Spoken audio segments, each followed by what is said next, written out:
दरम्यान अतिवृष्टीमुळे शेतकरी पिकांचं मोठं नुकसान झालंय। शेतकरी सुद्धा अडचणीमध्ये सापडलेला आहे। मदती निधी न मिळाल्यानं आता शेतकरी हतबल झालाय। अतिवृष्टीमुळे हिंगोली जिल्ह्यातल्या अनेक भागांमध्ये शेती पिकांचं प्रचंड नुकसान झालंय।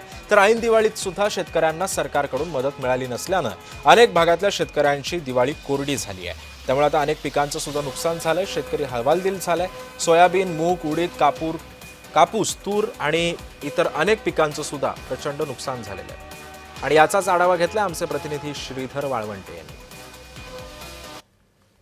दिवाळीचं देखील या ठिकाणी दिवाळी साजरी झाली नाही असे देखील या ठिकाणी शेतकरी म्हणतात।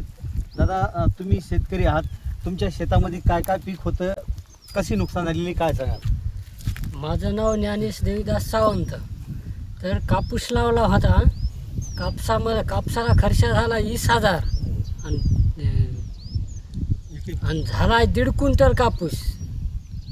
किती पाहिजे होतं तुम्हाला तुमच्या शेतामध्ये जे आता सध्या कापूस आहे तर तो पावसाने किती नुकसान झालेली आहे, काय मागणी आहे? खूप नुकसान झालेली आहे। 10 क्विंटलचा उतार येत असते तिथं 1.5 क्विंटल कापूस झालाय। खर्च झाला 20,000 रुपये। तुमची काय मागणी आहे सरकारकडे? आमची मागणी शेतकऱ्याला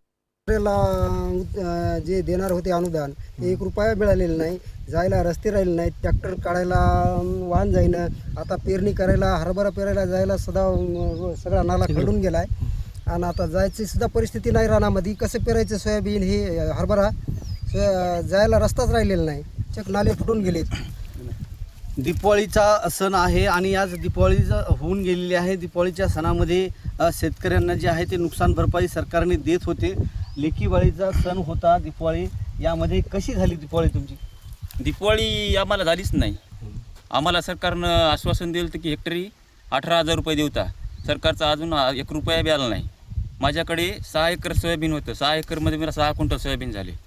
कशी दिवाळी करायची शेतकऱ्याने? श्रीधर वाळवंटे, जय महाराष्ट्र न्यूज, वसमत, हिंगोली।